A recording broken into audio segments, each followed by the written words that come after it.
나란히 가지 않아도 우리는 하나. 세상은 힘들게 해도 우리는 조합원. 우리는 하나.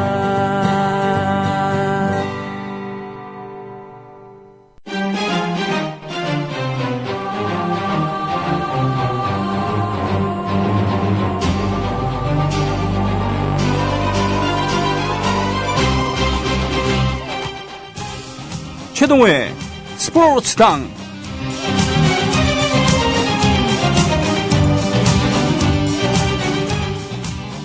세계 최초의 전자 현악 4중주단이었던 본드가 들려주는 빅토리의 시그널 음악으로 모시는 스포츠 평론가 최동호 씨와 함께하는 스포츠당입니다. 안녕하십니까? 예, 안녕하세요. 네, 오늘은 손님이 한 분 더 들었습니다. 예, 지난주에 일부 예고를 해드렸습니다. 네. 제가 아는 이 48년 런던 올림픽의 국내 최고의 권위자이시자, 네.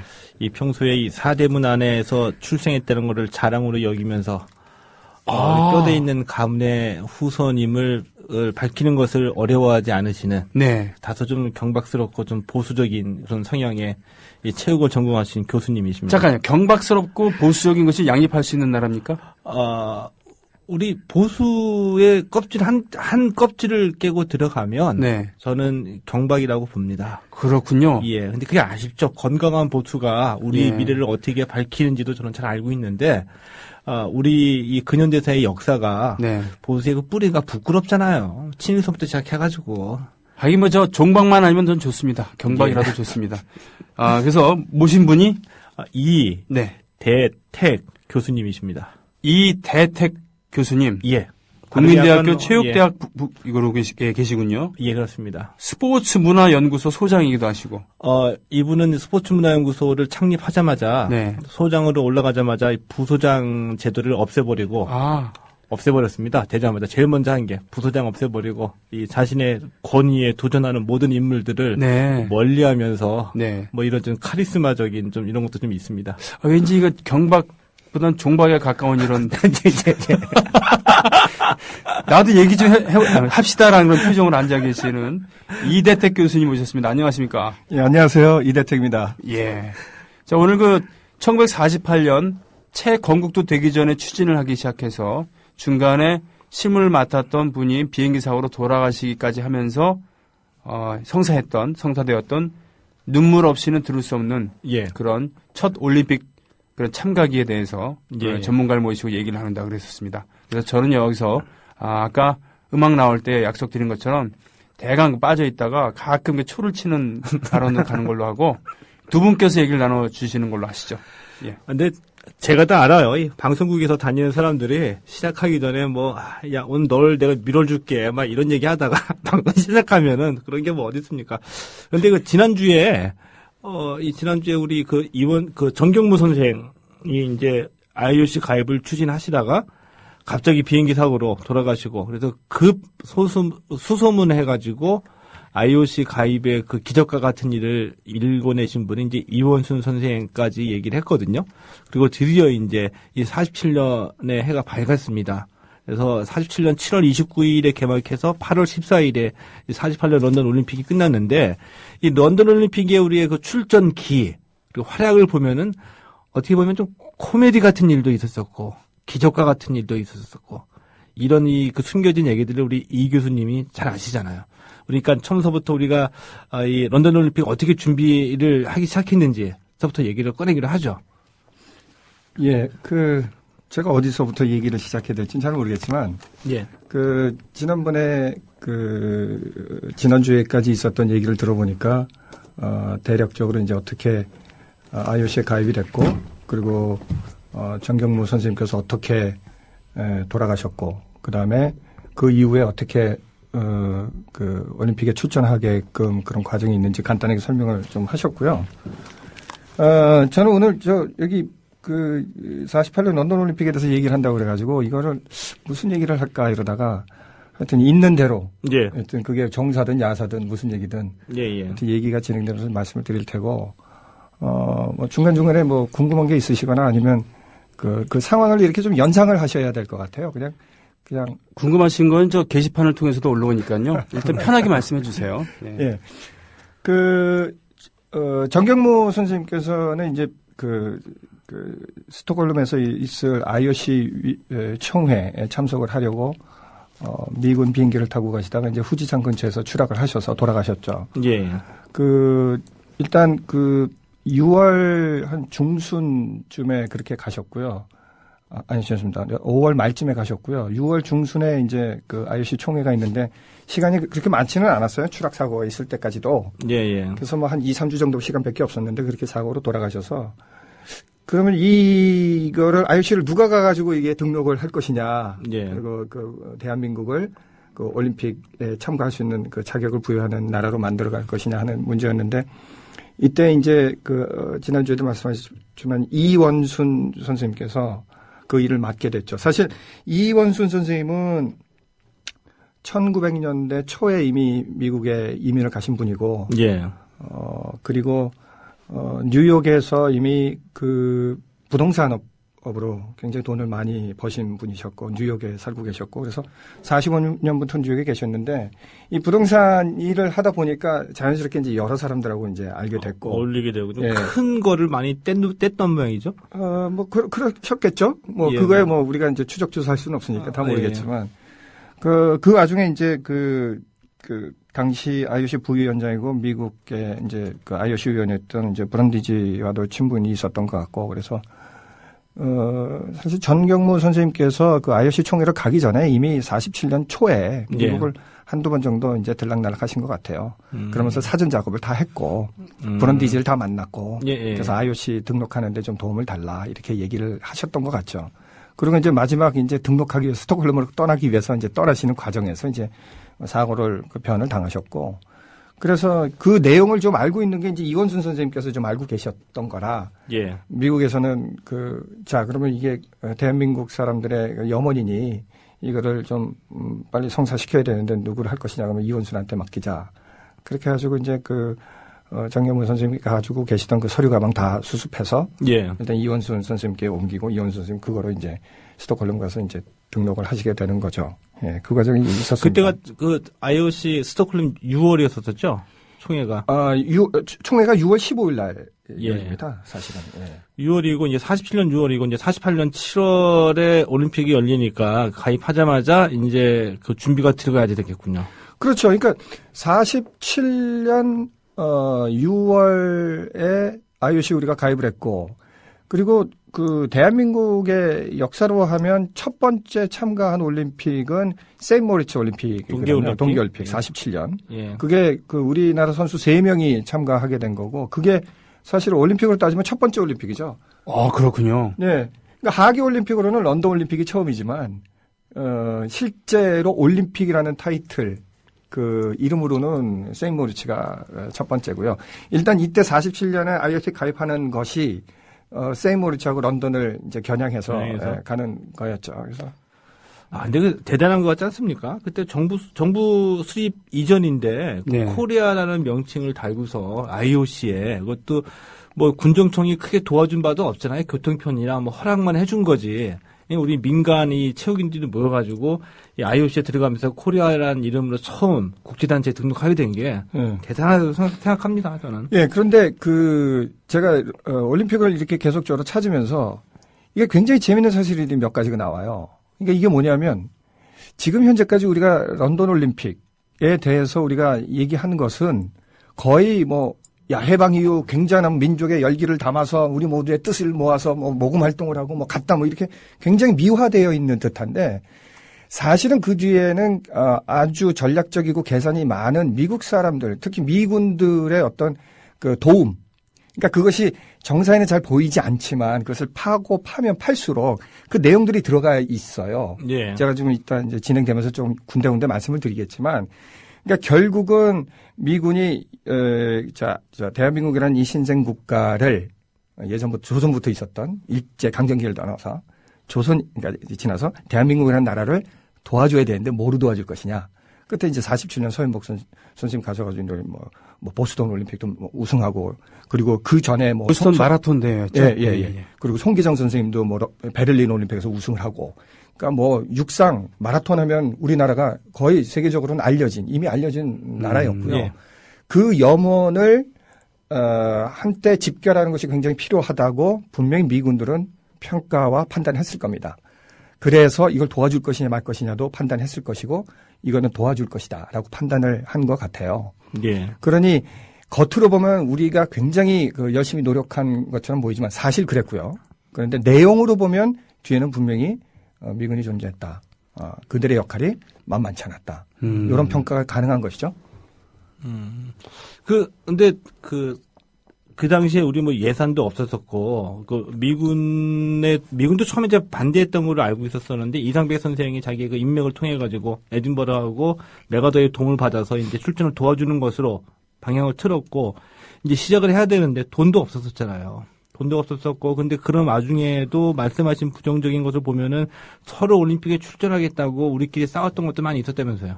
그럼요. 이게, 그러니까 올림픽에 출전하려면 해결돼야 되는 문제가 굉장히 많았었는데 그 중에 하나가 돈 문제입니다. 그러니까 이게 뭐 비행기를 타든 뭐 어디 숙박을 하든 뭐 머물든 돈이 있어야 되는 거 아니에요. 우리가 알고 있기로는 이제 복권을 발행을 해서 그래서 8만 불이라는 돈을 모으기도 했고 8만 불이요? 8만 불 정도 모았을 겁니다. 많이 모았네. 굉장히 많은 돈이죠.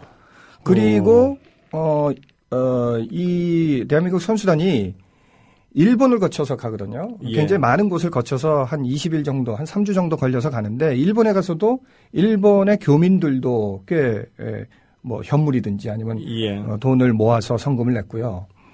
그리고 보이지 않지만 뭐 직접 계산은 안 되겠지만 미군도 그러한 비행기라든가 배편이라든가 뭐 이런 면에서 어떤 면에서 편의를 제공하고 나름 돈을 썼을 것 같고요.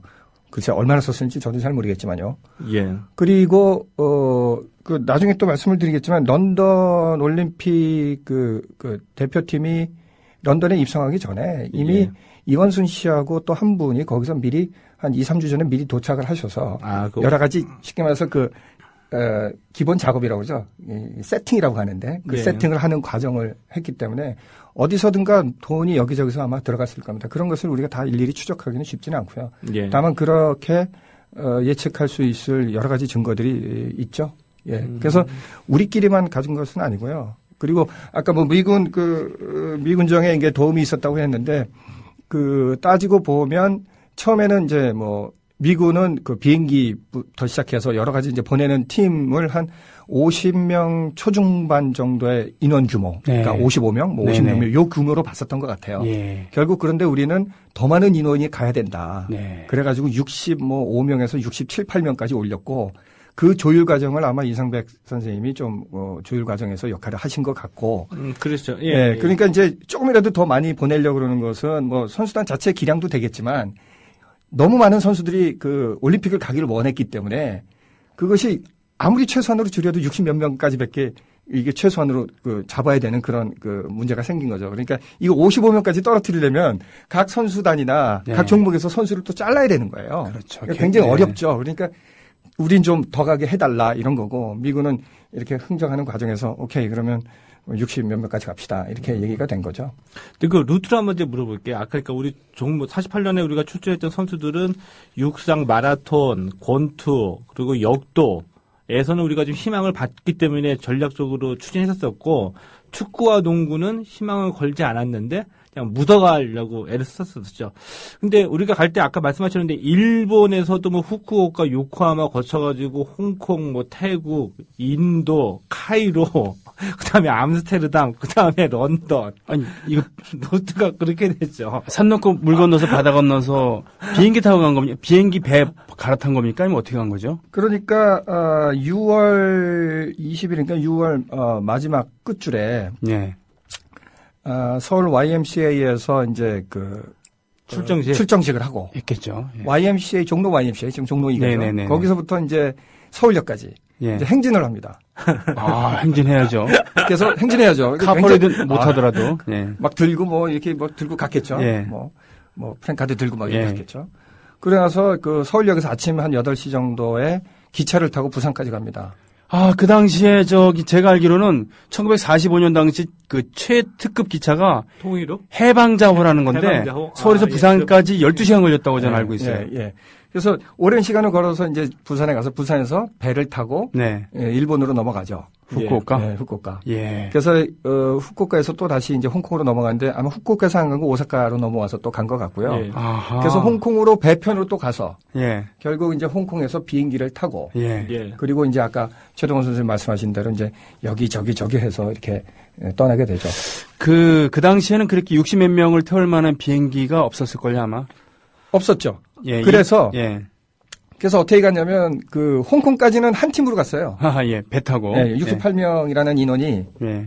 한 팀으로 갔고 네. 그러다 홍콩에서 두 팀으로 나눠서 1진, 2진 빠져나갑니다. 그래서 1진이 먼저 가고 예. 그리고 2진이 그 뒤에 해서 한 3, 4일 정도 차이로 그렇군요. 예, 그래서 런던에 도착한 시간도 사실은 그 입촌식을 사실은 첫 번째 들어간 1진이 먼저 했고 그리고 2진이 나중에 들어가서 이제 합류하는 그런 형식이 됐죠. 비행기가 지금처럼 쾌적하고 넓은 게 아니라 털털거리는 군용기를 나중에 그 개조했거나 아니면 군용기를 쓰거나 예. 그랬었기 때문에 그 탑승감도 만만치 않았을 거예요. 그랬고 2012년 런던 올림픽 2012년에 열릴 때 네. 그때 이제 최은지 선생이 생존에 계셨었거든요. 네. 그분의 얘기를 들어보니까 이때 마라톤에 출전했던 선수들은 서윤복과 최윤칠 선생이었습니다. 최윤칠. 예. 근데 서윤복 선생은 그 전에 보스턴 마라톤에서 우승한 네. 유력한 분이었었고 최윤칠 선생은 떠오르는 샛별이었었죠. 네. 근데 코치로 이제 가신 분 중에 한 명이 네. 남승용 선생이셨어요. 아하. 근데 남승용 선생이 그렇게 내버려 두진 않았다고 합니다. 선수들을. 그러니까 배 타고 가잖아요. 네. 가는 와중에도 우린 메달을 따야 돼 해가지고 밥 먹고 난 다음에 몇 시까지 집합. 저녁 먹고 몇 시까지 집합해가지고 그 화물선 같은 수송선에서 이 최운칠과 서윤복 선생을 달달달달 볶았대요. 운동시킨다고, 훈련시킨다고. 배 위에서 달리게 했다는 얘기군요. 예. 네. 그래가지고 최운칠 선생이 그거 쫓아가느라고 런던 도착해서는 정작 힘이 빠졌다. 라는 말씀 하신 게 좀 기억이 나요. 다행히 비행기가 넓지 않았기 때문에 비행기에서는 뛸 일이 없었겠군요. 예. 계속해 주시죠. 예. 예, 그 배편에서도 뛰셨다고 그러셨으니까 예. 배 위에서도 예. 연습을 하셨다고 그러시고 지금 우리 어디까지 얘기하고 있었죠? 이제 그렇게 산 넘고 물 건너서 런던에 가고 있는 와중이죠. 예. 그러니까 다음 얘기가 지금 무슨 얘기를 해야 되는 거지? 도착해가지고 예. 제가 알기로 교포인 듯 한데 황종진 선생. 예. 예, 그분이 이제 이혼순 선생과 함께 런던에서 우리 일정을 다 도와준 거죠. 그런 것 같습니다. 제가 이 말씀을 드리는 게 뭐냐면, 신문이나 기록을 보면, 48년 런던 올림픽의 선수단이 몇 명일까요? 라는 질문이 이렇게 가끔 떠오르는데, 이게 67명이냐, 68명이냐, 선수단이 몇 명이냐, 이렇게 얘기를 하거든요. 그런데 제가 찾아본 거로서는 이 선수단의 규모를 예측하기 또는 판단하기가 쉽지는 않아 보여요. 예를 들어서 선수는 52명 정도 온 것 같아요. 52명. 명확하게 52명 같은데, 그 선수단이라는 게 선수뿐만 아니라 코치 감독도 있고 임원들도 있고. 예. 그래서 여러 사람으로 구성이 되는데 그렇게 따지면 런던 올림픽에서 공식 기록집을 보면 한국 선수단에게 나아간 배지의 그 수가 75개거든요. 예. 그러면 선수단이 최소한 75명 정도 되었었다는 얘기고요. 그리고 그 공식 기록집에는 선수단으로 나와 있지 않지만 그리고 한국에서 이동한 그 선수단의 명단은 들어가 있지 않지만 그 올림픽 공식 기록집에 보면 이원순 씨도 자문단으로 들어가 있고요. 예. 그리고 그 황종진 씨라는 분도 거기 이름이 올려 있습니다. 이분은 이제 루테네 커널이라고 적혀 있으니까 아마 중령의 입장인 것 같고 그분이 한국 분이신지 아니면 외국 국적을 가지신 분인지 모르겠습니다. 이원순 씨도 미국에서 바로 런던으로 이동을 하셨고, 예. 그리고 황종진 씨라는 분은 제가 아직 찾아보지는 못했지만 어디서 어떤 활약을 했는지는 모르겠고요. 다만 분명히 공식 기록집에 나와 있죠. 그러니까 그분들을 다 따지게 되면 우리는 한국에서 간 선수단보다 더 많은 선수단의 수가 될 수가 있는 거죠. 자, 두 분 말씀하시는데 초를 잠깐 치겠습니다. 예. 여기 그 학술 토론회장이 아니라 방송이라는 걸 명심하시고 네, 그런 디테일한 것보다는 전체의 흐름을 통해서 얘기하는 걸로 예. 그래가지고 우리 부탁드릴게요. 손정 형님이 그 MC를 보셔야지 돼요. 그래가지고 지금 예. 이태택 교수님, OK 마리님께서 구글링을 하셨는지 사진을 올려주셨어요. 빠르시네요. 예, 예. 훨씬 젊어 보입니다. 예. 예. 제 연구실에서 찍은 사진입니다. 아, 그렇군요. 네, 네. 예. 그러면은 그렇게 해서 산 넘고 물 건너서 미 군정의 협조를 얻어서 런던 올림픽에 참여를 했습니다. 예. 그래서 그때 올림픽 기간에 어떠한 일이 있었는지 또 그 경기 진행 과정은 어땠는지 그 성적과 에피소드를 중심으로 좀 정리를 해 주실래요? 일단 정사를 몇 개 말씀드리면. 네. 런던 올림픽에서 우리는 최초로 메달을 땄죠. 동메달 2개를 땄습니다. 예. 김성집 선생님이 이제 역도에서. 역도 미들급이었나요? 그러실 겁니다. 네. 그리고 한수환. 복싱에서 두 분이 따셨고. 예.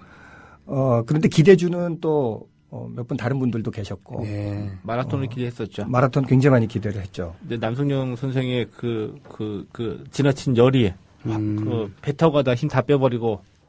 최현출 선생이 그때 떠오르는 희망이었었는데 35km 지점까지 1위로 달렸어요. 네. 1위로 달리다가 42.19km 한 5km 정도 마지막 남주는 37km 구간에서 다리에 쥐가 나가지고 1위로 달리다가 쳐져버리죠. 수분 공급을 제때 못한 건가요, 그러면? 그럴 수도 있습니다.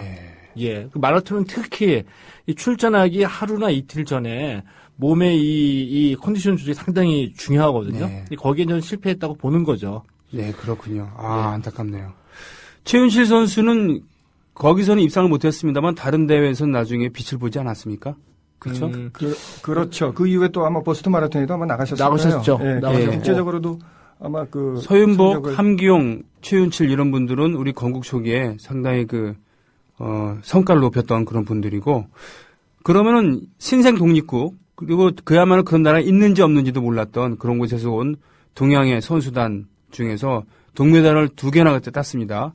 예. 종목이 지금처럼 그렇게 많았던 것도 아니고, 그죠? 이 복싱에서도 한수환 선생이 이제 플라이급에서 따냈는데 이분도 참 아까워요. 왜냐하면은 이제 동메달이잖아요. 4강전에서 패했다는 얘기인데 4강전이 벌어지는 날에 그때 이 초등학교에 우리 선수단 숙소가 있었는데 팀별로 나눠져 있었거든요. 근데 가장 기대를 걸었던 거는 마라톤이었어요. 어떻게 마라톤 훈련에 도움이 될 수 있게 선수들 버스 타고 다니라고 이제 교통수단을 마련을 했는데 종목마다 다 지원이 안 되니까 우선순위가 마라톤이야. 마라톤이 가장 전략적이니까. 근데 복싱 선수들은 버스 타고 시내버스 타고 이제 훈련장 다니면서 운동을 한 거죠. 그리고 복싱은 임원이 코치하고 감독하고 이 한수환 선수 2명이 있었거든요. 영어가 잘 안 되잖아요. 원래 준결승 그 시간이 7시로 예정이 돼 있었었는데 갑자기 바뀐 거죠. 근데 이 사실을 모르고 있다가 그 감독이 이제 체육관에 가가지고 갔는데 상대 선수가 몸을 풀고 있는 거예요. 갑자기 물어보니까 4시로 앞당겨졌대. 그래서 갑자기 그 숙소에 있던 그 한수환 선생이 부랴부랴 막 온 거죠. 밥도 못 먹고. 와가지고 경기에 나가서 어처구니가 없는 일이군요. 그래서 아쉽게 3대2로 판정패. 준결승전에서. 사실 김성집 선수도 만약에 1944년에 올림픽이 있었다 그러면 능히 금메달도 바라볼 수 있는 실력 아니었습니까? 그럼요. 이미 역도 선수들도 그 이전에 런던 올림픽 이전에 국제대회 나가면요. 굉장히 코리아라는 이름을 달고 들어온 또는 조선의 청년들이 굉장히 좋은 기록들을 가지고 있었습니다. 이거는 레슬링, 역도, 사이클 이런 것뿐만 아니라 거의 참가한 거의 모든 선수들이 이분은 참 위대한 분이어서 52년도 헬싱키 올림픽에서 출전하셨고 그때 물론 48년에도 노장이었습니다만 52년은 정말 원로의 그런 선수로서 좋은 성적을 거뒀었잖아요. 자, 그 외에 메달을 딴 경기뿐 아니라 그렇지 않은 경기에 대해서도 주목할 만한 이야기를 좀 해주시고 있습니까? 근데 마지막으로 성적과 관계돼서 말씀드리면 그때 가지고 우리가 동메달을 2개를 따냈잖아요. 근데 48년 런던 올림픽에서 인도가 금메달을 2개 따내고 아시아권 국가에서는 우리가 종합 성적이 2위였었어요. 동메달 2개가. 그러니까 아시아에서 금메달 딴 나라가 인도고 우리 동메달 2개가 아시아권 국가에서는 2번째 성적이 일본은 뭐 하고요? 일본 참가 못했습니다 그때. 패전국이라. 패전국이라서. 일본은 참석을 못했고 중국도 참여는 못했습니다. 대만이 참가를 했어요. 타이완이? 중국도 참여를 하진 않았죠. 그렇군요. 근데 이걸 보면 뭐 비록 일본이 참가를 못했다고 하더라도 감안하더라도 저는 이게 참 놀랍지 않습니까?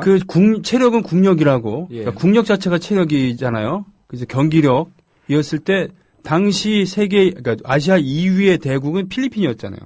필리핀이 굉장히 그때 잘 살았었죠. 예. 그리고 대한민국은 지금 위상이란 그 당시 세계 최빈국에 해당한 나라였잖아요. 예.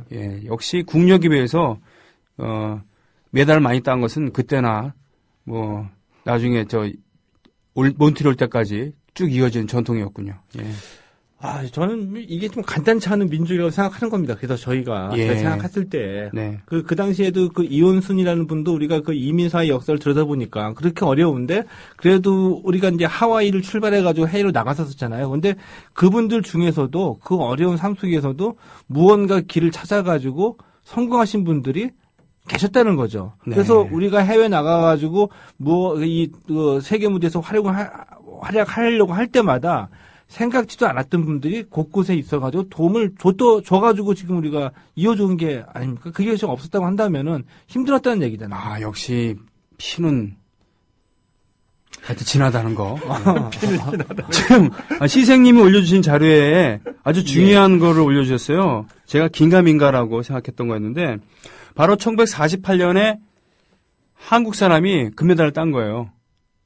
어디에서요? 다이빙이죠.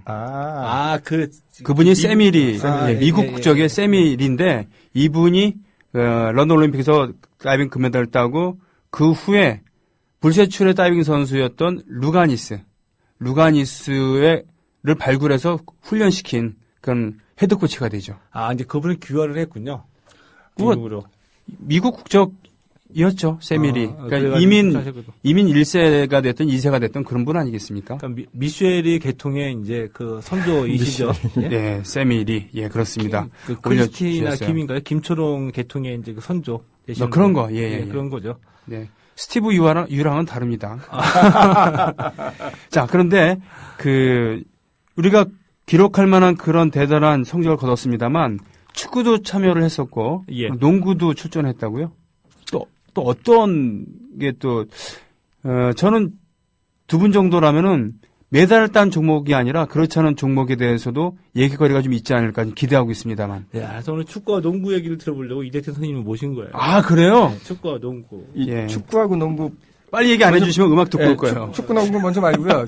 제가 주목할 선수를 한 명을 먼저 뽑고 싶은 게 벌써 그때 52명의 선수단 중에 유일하게 홍일점이 한 분 계셨어요.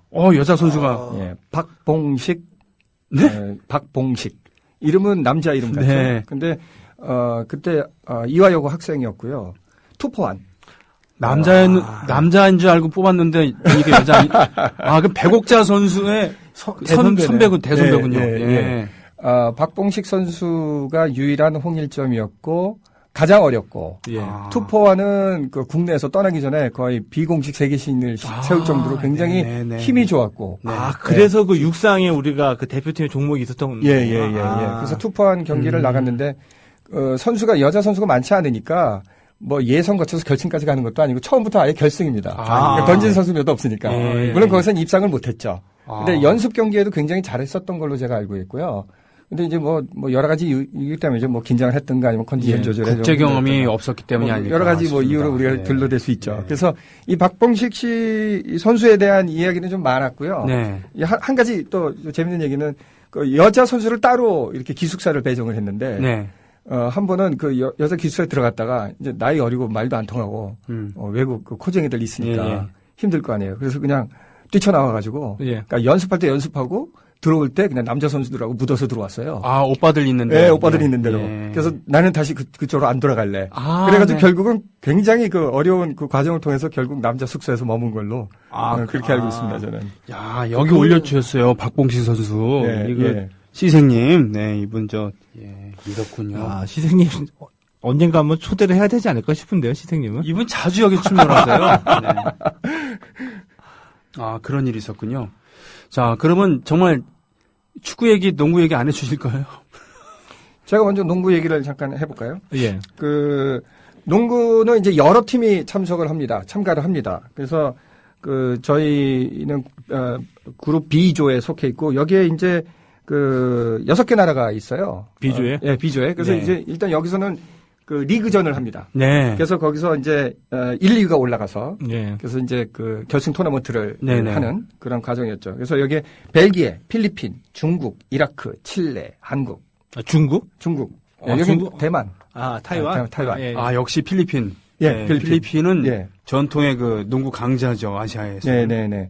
그래서 여기서 저희가 5번을 싸우게 되는데, 예. 3승 2패로 저희가 전적으로는 1위로 예. 1위로 통과를 하죠. 조별리그를 통과했군요. 조별리그로 통과하죠. 그래서 결승리그에 가서, 결승리그에서 그리고 이제 8강 정도 지지 않나? 아니요, 8강부터 계속했어요. 8강, 4강, 예. 중결 결승을 하는데, 8강에 멕시코한테 패합니다. 그래서 다시 5, 8위전으로 넘어갔을 때, 예. 우루과이한테 또 패합니다. 그리고 7, 8위전에서 다시 체코한테 패해서, 결국은, 8위가 되고 말죠.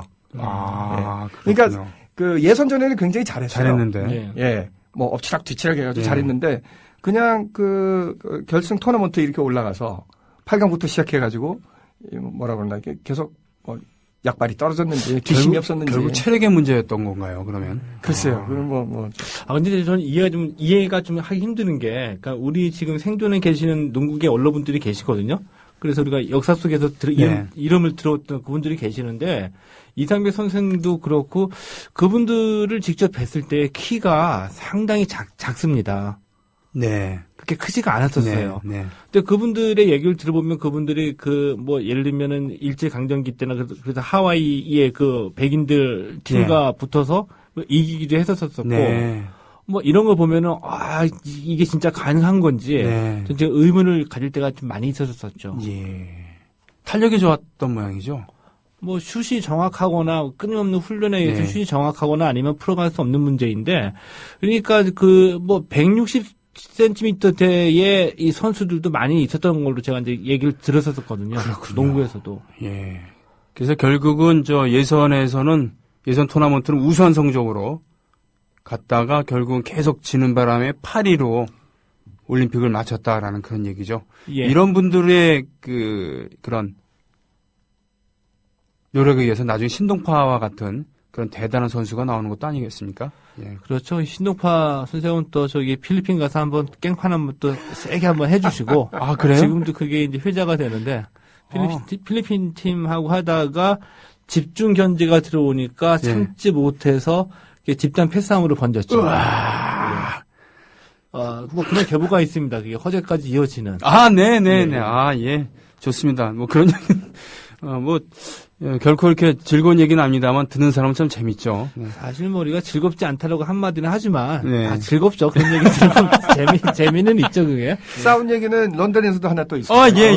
이거는 제가 책을 찾다가 나온 건데 우리나라 레슬링 선수인가 이제 역도 선수가 아마 레슬링 선수였던 것 같아요. 네. 이제 미리 가가지고 훈련도 하고 저녁 때 이제 숙소 근처에 이제 펍에 들어간 것 같아요. 그런데 이제 2차 대전이 끝나고 나서 얼마 안 됐고 거기 이제 펍에 오는 당구 손님 중에 하나가 일본인인 줄 알고 저 일본 놈 아니냐 너희들 왜 왔냐 이래 가면서 여긴 너희들이 올 때가 아니다. 니들이 뭘 잘해 이렇게 시비가 붙은 것 같아요. 말이 통하겠습니까? 그때 선수단이. 그래서 이제 거기서 이제 서부 활극 보면 갑자기 안에 있다가 바깥에 화면이 이제 바뀌고 문을 쳐서 꽈당 하고 날아가는. 그래서 이제 영국 사람이 그냥 창문 밖으로 그냥 날려진 것 같아요. 격투기 선수한테 격투기 날린 거죠. 근데 이제 경찰을 부르고 했는데 결국 조용조용 마무리돼서 언론은 단 것 같지 않고요. 내부에서만 그런 에피소드가 있었던 것 같습니다. 요즘 같았으면은 일단 인종차별 문제로 갈 수가 있으니까 그랬습니다만 당시로서는 매우 영국 사람에게는 심각한 문제였겠죠. 그죠? 2차 세계대전이 끝난 지 얼마 안 됐으니까. 잽스라고 그러죠. 잽스. 잽스. 일본을 yap잡아서 부르는, 일본인을 얕잡아서 부르는 거 속어, 잽스라고 하는데, 잽스, 유잽스 이렇게 시작이 됐겠군요, 보니까. 자세한 내용은 모르겠지만. 이해가 되는 장면이죠. 근데, 이런 장면에서도 다치지 않았기를 바랍니다라는 공식 멘트였지만, 결국은 우리가 이긴 거 아닙니까? 그죠? 예, 그럼 된 거고. 자, 축구 얘기로 넘어가 주시죠. 예, 축구도, 아마 런던 올림픽에 관련돼서 얘기하게 되면 이 축구에 대한 그 결과가 가장 회자는 가장 많이 될 거예요. 아, 예. 이 마지막까지 이제 조추첨을 하는데, 네. 뭐 마지막까지 출전하네, 안 해, 만에 이런 그 국가들이 꽤 있었던 것 같아요. 그래서 그 경기가 있기 마지막 순간까지 조추첨을 다시 하는 네. 경우가 생겼고요. 저희는, 그러니까 전체 17개, 17개 팀이 참가를 했고요. 저희는 첫 번째 경기는 멕시코하고 했죠. 네. 그래서 이제 지다가 예. 네, 후반에 이제 몰아넣어서 5대3으로 이깁니다. 우와. 굉장히 재밌는 경기였었네요. 그러니까 역사상 그 멕시코와의 첫 축구 공식 기록은 우리가 이긴 거죠. 예. 지금이면 뭐 지금도 이길 수 있습니다. 예, 이길 수 있습니다만 5대3이면은 대단한 경기였네요. 대단한 그죠? 경기였죠. 아주 재밌는 경기였었죠. 네. 우리가 그때 프랑스 월드컵 때 98년에 네. 첫 번째 경기가 멕시코였었습니다. 아. 그때 멕시코 굉장히 잘 나가던 때였었거든요. 우리가 선제골을 넣었죠. 네. 하석주 선수. 아. 넣자마자 흥분했잖아요. 하석주. 백태클 해가고 퇴장당했던. 해가지고 2분 뒤에 백태클 해가지고 퇴장당했지 않았습니까? 그렇죠. 네. 멕시코. 멕시코가 우리가 아마 다음 달에 이번 달에 미국에서 평가전을 칠 겁니다. 멕시코, 미국에서. 이 소식을 전해드릴까요? 멕시코와 우리가 붙었던 첫 번째 그 역사적인 48년 런던 올림픽. 멕시코가 그럼 또 그런 역사가 또 있네요. 또. 예. 그리고 이제 멕시코와 1차전을 하고 2차전이 이제 스웨덴입니다. 스웨덴이요? 스웨덴이죠. 결국 스웨덴이 런던 올림픽에서 우승을 합니다. 축구 종목으로. 강팀하고 만났네. 굉장히 강팀이죠. 여기서 12대 0으로 집니다. 기록인 것 같은데. 이것도 기록입니다. 기록이죠. 거의 대단한 기록입니다. 기록이네. 예. 그때, 그러니까 스웨덴이 그때 잘했었었고 40년대 50년대 스웨덴 외에 헝가리가 축구가 또 한때 네. 유럽을 지배했던 네. 때가 네. 있었어요. 네. 근데 우리는 좀 운이 없게도 우리가 헝가리하고도 만난 적이 있었어요. 54년도에 스위스 월드컵에서 그때도 한 10점 7대 0인가 8대 0인가 엄청난 두 나라한테 붙어갖고 우리가 한 점도 못 뽑고 전부 다 이렇게 그 콜드 게임 패 정도의 그런 야구 스코어로 좀 운이 없었었네요. 보면은 그 당시 최강의 팀과 만났던 적이 있었습니다. 48년도에 축구 그 라인업 얘는 어떤 분들이 계셨나요? 혹시 김용식 선생도 계셨습니까? 아마 그러시겠죠. 그 선수단 얘기하게 되면 제가 한 두어 가지 말씀드릴 게 있는데 아까 이제 모두의 최동훈 선생님도 얘기를 했지만 이 선수단을 꾸리는데 잡음이 좀 많았어요. 예나 지금이나. 예, 맞습니다. 굉장히 많았고요. 서로 가려고. 그래서 이게 좋은 선수를 여기저기서 뽑아가는 게 아니고 그때는 이제 강호 팀들이 몇 개 팀들이 있었거든요. 그러니까 이제 한 팀에서 왕창 그냥 시스템을 몰빵이라고 그러죠. 예, 그렇게 가는 경우가 있었고 그리고 제가 기록을 보면요. 이게 16명이 갑니다. 그러니까 축구는 11명이 뛰는데 5명이 이제 후보로 가는 거죠. 그러니까 후보로 갈 수 있게끔 간다는 정도가 굉장히 축구가 그 인기가 있었고 그만큼 어떤 그 연맹 내진 협회에 그 힘이 있었던 것 같아요. 재미있는 것은 어디를 봐도 교체 선수가 없어요. 그러니까 5명은 계속 앉아 있었던 것 같아요. 이거 피파 기록을 보더라도 그리고 런던 올림픽 공식 기록을 보더라도 5명이 뛴 기억은 없습니다. 기록은 없어요. 그러니까 11명만 베스트 멤버로 계속 갔다는 얘기군요. 네. 그렇군요. 그래서 그 12대 0으로 진 게 런던 올림픽의 끝입니까? 그러면? 축구는 두 게임밖에 하지 않았습니다. 17개 팀이니까 뭐 많지 않았던 것 같은데. 예. 그렇죠. 두 경기하고 짐 싸고 들어온 거죠. 결국 이제 그렇게 된 거죠, 뭐. 함경도 축구가 유명했었다고 합니다만 당시에 이제 대한민국으로 출전했을 테니까 함경도 축구는 빠졌을 테고 그 월남하신 분들 중에서는 같이 그 출전하기도 했었겠네요. 우리나라 그 해방 전후에서 초창기 축구 역사를 봤을 때 김용식 선생이 차지하는 위치가 참 컸었잖아요. 그분이 또 오랫동안 건강에 사셔가지고 이 축구 역사에 관한 증언도 많이 하시고 해가지고 많이 좀 알려주시기도 하고 비화를 많이 남겨주셨죠. 그 자기 관리에 철저해서 평생 동안 술 담배는 안 하셨는데 사실 주위의 기대보다는 일찍 돌아가셨어요. 그죠? 그게 참 안타까운 일이었습니다만 나중에 우리 국가대표팀 감독을 지내기도 하셨고, 그죠? 그래서 농구는 8강까지 올라갔습니다만 거기서 토너먼트에서 계속 졌기 때문에 8위로 축구는 멕시코를 이겼습니다만 기록상으로는 1승 1패군요. 예. 뭐 나쁘지 않습니다. 예. 장명구 선수가 얘기했잖아요. 근데 그죠? 골득실에서는 엄청나게 차이가 나는. 아무튼요, 1승 1패잖아. 예. 예. 그렇게 해서 첫 그 올림픽을 이렇게 했었고, 또 여성 선수가 있었고, 투포한, 예.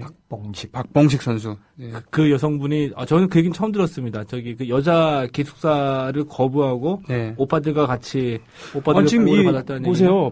팔 근육이나 이런 게 대단히 한 게 아니에요. 예. 단열해요. 예. 예. 이런 분들의 노력에 의해서 70m 초반에 아시아의 마녀라고 불렸던 백옥자 선수가 나온 거 아니었겠습니까? 그죠? 그분에 따른 국가대표 농구 선수입니다. 김계령 예. 선수였죠? 예, 그 농구 선수. 예. 예. 지금 이제 은퇴하지 않았나요? 김계영 선수 계속 뛰고 있어요. 아, 아직도요? 예. 상당히 노장이겠네요, 그러면. 예. 그렇겠죠. 네. 자, 이렇게 해서 1948년, 각 종목별로 얘기가 끝난 겁니까? 뭐 아쉽지만 지금 46분인데, 그럼 이렉시 선생님 마지막으로 남겨주실 유언으로. 예, 그럼, 자, 1948년 올림픽의 출전 과정부터 오는 성적까지 얘기를 했습니다만, 우리 이대택 교수님께서 의라고나 할까요? 우리가 잊지 않았으면 좋겠다는 그런 메시지가 있다면 어떤 걸까요? 먼저, 역사적으로 우리 힘만으로 가는 것은 아니었다. 굉장히 네. 주의 도움이 많았다. 네. 특히, 미 군정의 도움이 많았다는 거 하나고요. 네. 두 번째, 제가 이것을 조사하면서 공부하면서 제일 안타까웠던 거는 역사적 사실들의 파편들이 굉장히 많이 널려 있습니다. 네. 근데 그것들을 지금 수집하지 못하고 있는 상황 같아요. 제가 여기서 말씀드리는 몇 가지 이제 기록들도, 제가 이제 주워 모은 것들이고, 네. 그리고 지금 알려진 것들도, 정확하지 않게 기록되는 것들도 있고요. 네. 네. 그리고 예를 들어서 축구나 몇몇 이 유명한 종목들도 피파에 들어가면 기록 다르고. 아. 그러니까 이름부터 이름의 스펠링부터 네, 네. 모든 것들이 다 제각각인 것들이 많아요. 네. 그래서 우리가 역사를 짚어보는 이유는 정확하게 그 사실을 기록한다는 것이 중요한 것 같은데, 우리 체육계나 또는 보통 일반인들이라도 관심이 있으신 분들은 이 스포츠와 관련된 꼭 48년 런던 올림픽이 아니더라도 이 기록의 소중함을 좀 기록해 놓고 그것을 네. 인지하는 것이 굉장히 중요하지 않은가. 저는 좀 그렇게 생각을 합니다. 그렇군요. 네. 자, 이렇게 해서 오늘 스포츠문화연구소 소장, 부소장 자리를 없애고서 혼자서 1인 체제를 하셨던, 서울에서 대대로 사셨다는 얘기입니까? 그러면 집안이? 저희는 서울에서 한 600년 산 것 같고요. 아, 네. 중인 출신입니까? 양반 출신입니까? 아마 확인되지는 않은 것 같아요. 네. 확인할 수도 없고. 예. 예. 아마 양반인 것 같습니다. 아, 그렇군요. 지금 멀리 좀 이대만 거슬러 올라가면 꽤 유명하신 분이 계시죠? 예. 좀 그러겠죠. 네. 얘기해도 됩니까? 말씀하세요. 예. 어렵지 않습니다. 이희호 여사께서 집안 어르신이시잖아요. 예, 그죠? 저한테는 이제 고모님이 되시고. 고모님이 되시고. 네. 예. 그리고 사촌 형님 중에는 이영작 박사가 계시고. 예, 사촌 형님이시죠, 저한테는. 친하게 지내십니까? 1년에 몇 번씩 만나서 술 한잔씩 하고 하죠. 아, 그럼. 네. 요즘엔 정치적 견해도 많이 일치하십니까? 글쎄, 형님하고 정치적으로 얘기하는 거는, 정치적 얘기는 별로 안 하니까. 여기까지만 얘기하겠습니다. 예. 예, 오늘 스포츠를 통해서 우리를 역사를 되돌아보고 있습니다. 분명히 주체들의 노력이 많았습니다만, 미군정의 도움, 그리고 해외에 살고 있는 그런, 국적보다 진한 그런 피해 도움, 그런 한민족으로서 올림픽 출전을 위해서 노력을 했었고, 가서 세계 높은 벽을 실감하기도 했었고, 또 성과를 거두기도 했었던 그런 대한민국 스포츠 도전사를 야사와 더불어서 함께 나눴습니다. 오늘 함께 해주셔서 고맙습니다. 고맙습니다. 네, 예, 최동호 고맙습니다. 씨와 함께하는 스포츠당 오늘 여기서 마치겠습니다. 최동호 씨도 오늘 고맙습니다. 예, 고맙습니다. 네. 자, 게시판 가보겠습니다. 일단은 오늘 새로 가입해주신 회원 여러분들, 예, 어떤 분들이 계신지 볼까요? 네. 많습니까? 강릉횡성군 청일면에서 51701SH님, 네, 반갑습니다. 경북 구민시, 아이고, 예. 구민시에서 오셨다 그러니까 더더욱 반갑습니다. 한우리님, 반갑습니다. 인천 서구에서 하원아빠님 오셨습니다. 사는 곳을 밝혀주지 않으신 까미님, 저 메로소 좋아합니다. 반갑습니다. 서울 강서구 화곡 팔동이군요. 어휴, 엄청나네. 헬로 나미님, 반갑습니다. 예. 오늘 구민TV 카페 오네요. 개업한 거 아시죠?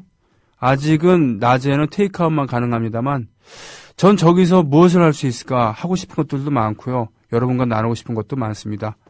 예, 오다 가다가 이렇게 또 최동호 씨나 이대택 교수님 만나면 스포츠 얘기로 꽃을 피울 수도 있겠죠.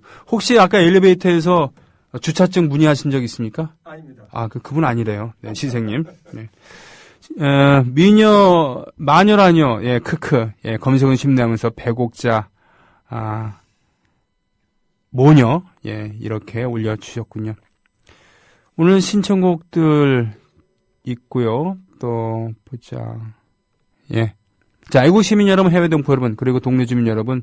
지금 우리가 살고 있는 곳, 대한민국만은 아니죠. 시차도 존재하고 날씨도 다릅니다. 예를 들면 지금 저 남쪽은 맑다고 하죠. 또 호주에 살고 계신 분이라면 지금이 한여름이겠고요. 그러나 오늘은 이 노래를 들으면서 방송을 차분히 마치고 싶은 생각하고 있습니다. 어제 제가 자고 있는 사이에 눈이 흠뻑 내리고 지금도 눈이 펑펑 내리다간 그치기도 하고 그렇습니다. 내일을 기약하겠습니다. 고맙습니다.